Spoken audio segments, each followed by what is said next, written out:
Good morning. Thank you for the opportunity to tell you a little bit about Nephrodite and our device, Holly.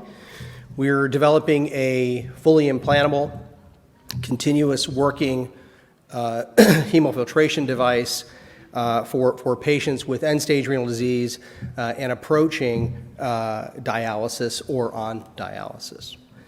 Our story really began with a young patient that my co-founder, Bob Nguyen, had, who was suffering from issues of end-stage renal disease and eventually went on to dialysis.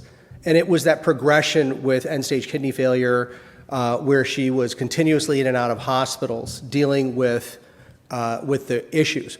And what was predominant among what we heard from her hardships and others dealing with the same condition was that there were three very viable areas that became pronounced. One was the loss of mobility and freedom and independence. Traveling in and out of hospitals and dialysis centers for up to 5 hours a day, 3 times per week, was really a terrible issue.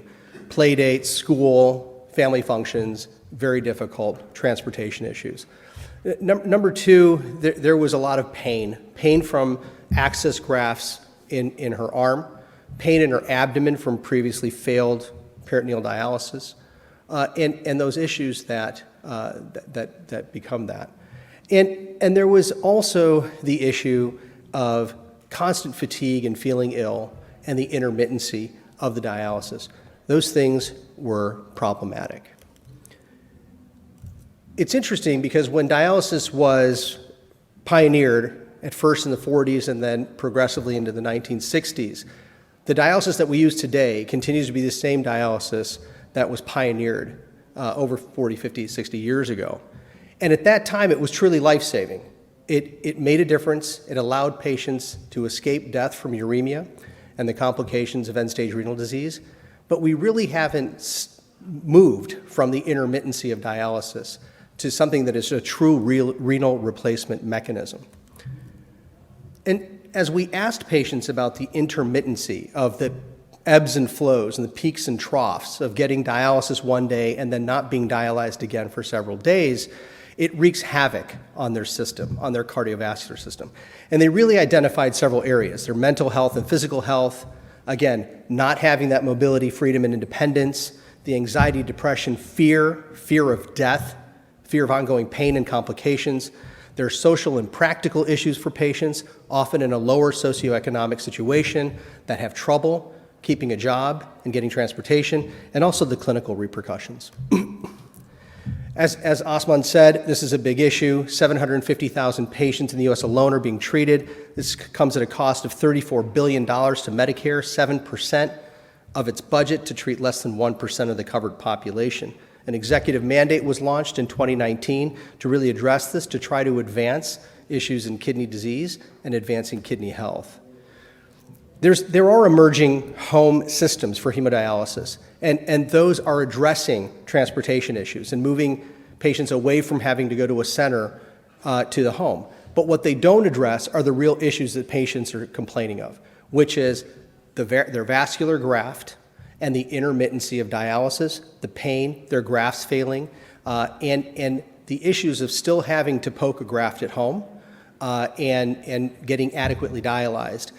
What they've said to us is, we don't want to be tied to a chair. We want to be able to be free and mobile.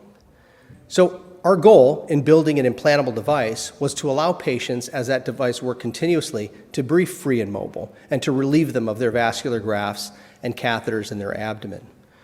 Our device we call Holly. It's a 3-chambered device. As you can see, in the center is a blood chamber where the blood will travel in and out of the device. And on the 2 outer chambers are what are dialysate chambers, where the dialysate will flow in and out of the device and allow for filtration, a transfer of the urea and toxins between the blood. On the right-sided graph, you can see there's an external reservoir that sits outside the patient. That reservoir on a wearable will then send fluid inside into the device. It will allow the dialysate to interact with the blood chamber, and then it will aptly exit the device internally and back into the dialysate reservoir externally. Once the reservoir reaches a steady state, the bag will be replaced by the patient in a very simple exchange. Shown in another sort of animated depiction here, you can see that the device internally is connected to the iliac artery in the pelvis. We don't do any abdominal surgery. This is all extraperitoneal, which makes it better for the patient. The vest, as it's shown here, again, will hold three things. It will hold the power supply, it will hold the external reservoir that has the dialysate, and it will also hold a micropump that allows facilitation of the dialysate externally into the device and out. Shown here is an example, a prototype of what a vest would look like. The patient would wear a vest. We would also have a unit at home that they could use in place of the vest that could, if they're not traveling or we have a pandemic where they can't go out, and hopefully we don't have another one, where they could have the flow of the dialysate happen without a wearable. We've tried to take all of the internal batteries and things that from the inside the patient and move them outside the patient.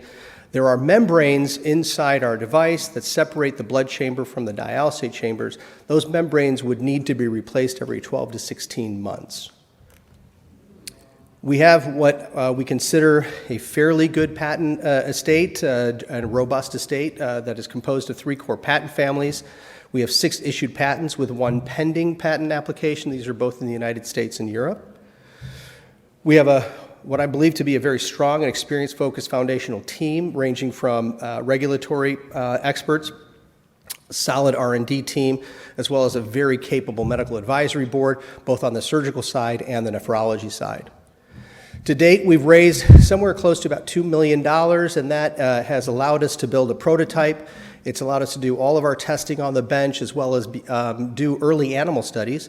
Where we currently are engaged in is hemocompatibility studies with our device and the membranes. We believe that work will be done by this fall, where we will begin an A-round raise. We have what is a compelling opportunity, therefore, this space very much in critical need, and that is reflective by the fact that there's an executive mandate moving care to artificial kidneys and home-based therapies. This would be an implanted device, again, that works continuously, allowing patients more freedom and avoiding all the complications of peritoneal infections and vascular graft complications. We have key proof of concept work complete, as well as early animal studies that will be completed in the next month. And we will begin our application for FDA breakthrough pathway designation. There's clearly a validated need in the market, and we're excited to continue development of our device and talk to you about this device. Thanks so much.